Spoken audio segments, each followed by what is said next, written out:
Hi friends, Ayyanar துணையில் அடுத்த வாரம் என்னென்ன நடக்க போகுதுங்கிறத பார்க்கலாம். வாங்க வீடியோக்குள்ளே போகலாம். நம்ம சேனல் இன்னும் சப்ஸ்கிரைப் பண்ணாதவங்க சப்ஸ்கிரைப் பண்ணிக்கோங்க. நிலாவுக்கு எல்லாரும் சேர்ந்து வண்டி வாங்கி கொடுக்கலான்னு சொல்லி வண்டி வாங்கிட்டு வந்து கொடுக்குறாங்க. அதை பார்த்து நிலா ரொம்ப சந்தோஷமாயிடுறாங்க.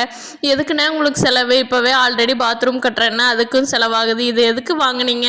நானே இப்போ வேலைக்கு போகிறேன்ல, நானே சம்பாரித்து வாங்குவேன்ல, அதுக்குள்ளே என்ன வாங்கினீங்க? எனக்கு ஒன்றும் பிரச்சனை இல்லை பஸ்ஸில் போகிறக்கு அப்படிங்கிறாங்க. இல்லைம்மா, பஸ்ஸில் ரொம்ப கூட்டமாக இருக்குது, காலையில் அடிச்சு பிடிச்சி போகணும்மா, ஆஃபீஸ்க்கு நல்லா போயிட்டு வாமா அப்படின்னு சொல்லி சேரன் சொல்கிறாரு. ஓகேங்கண்ணா, ரொம்ப தேங்க்ஸ். வீட்டில் இருக்கிற நீங்கள்லாம் செய்கிற உதவிக்கு நான் என்ன கைமாறு செய்ய போகிறேன்னே தெரியல அப்படின்னு சொல்லி நிலா ரொம்ப சந்தோஷப்படுறாங்க வண்டியை பார்த்துட்டு. சோழன் எப்பவும் போல் வேலைக்கு கிளம்பி போகிறாரு. அப்போ ஆப்போசிட்டில் வந்த ஒரு ஆள் வேணுன்னே கொண்டுட்டு வந்து வண்டி இடிச்சு போட்டு போலீஸ் ஸ்டேஷனுக்கு போய் ஆகணும், எஃப்ஐஆர் போடணும்னு சொல்லி சோழனையும் கூட்டிகிட்டு போய் போலீஸ் ஸ்டேஷனில் உட்கார வச்சிடுறாங்க. போய் கூட என் மேலே எந்த தப்புமே இல்லை அப்படின்னு சொன்னாலும் அவர் எஃப்ஐஆர் போடணும்னு நிற்கிறாரு.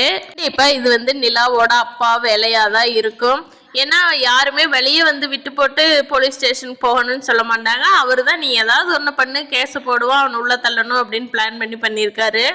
இதை நிலா வீட்டில் இருக்கிறவங்களாம் கண்டுபிடிச்சிருவாங்களா? நிலா சோழன் மேலே இந்த விஷயம் அவங்க அப்பா இப்படி பண்ணுறாரு, நமக்காக ஹெல்ப் பண்ணுறவரை போய் அப்படின்னு சொல்லி நிலாவுக்கு சோழன் மேலே ஒரு ஈர்ப்பு வருதா அப்படிங்கிறத பார்ப்போம். கார்த்திகா இப்போ ஃபோனு இடையில கட் ஆனதுனால திருப்பியும் கூப்பிட்றாங்க. மாமா, எங்கள் வீட்டுக்கார ஆஃபீஸ் போயிட்டாங்க மாமா, நான் வீட்டில் தாங்க மாமா இருக்கேன், இதெல்லாம் செஞ்சுருக்கேங்க மாமா அப்படின்னு காட்டுறாங்க. சொல்கிறாரு, இல்லை கார்த்திகா, இனிமேல் எனக்கு ஃபோன் பண்ணாது. ஏன் மாமா இப்படி சொல்கிறீங்க? நான் ஃபோன் பண்ணக்கூடாதா உங்களுக்கு அப்படிங்கிறாங்க. கார்த்திகா தெரிஞ்சு பண்ணுறாங்களா, இல்லை இதை வச்சு ஏதாவது ஃப்யூச்சரில் பிரச்சனை வருமா அப்படிங்கிறத இனி வரப்போகிற எபிசோடில் பார்க்கலாம். ஃப்ரெண்ட்ஸ், இந்த வீடியோ பிடிச்சிருந்தா லைக் பண்ணிக்கோங்க. நீங்கள் என்ன நினைக்கிறீங்கன்னு கீழே கமெண்ட் பண்ணுங்கள். தேங்க்யூ.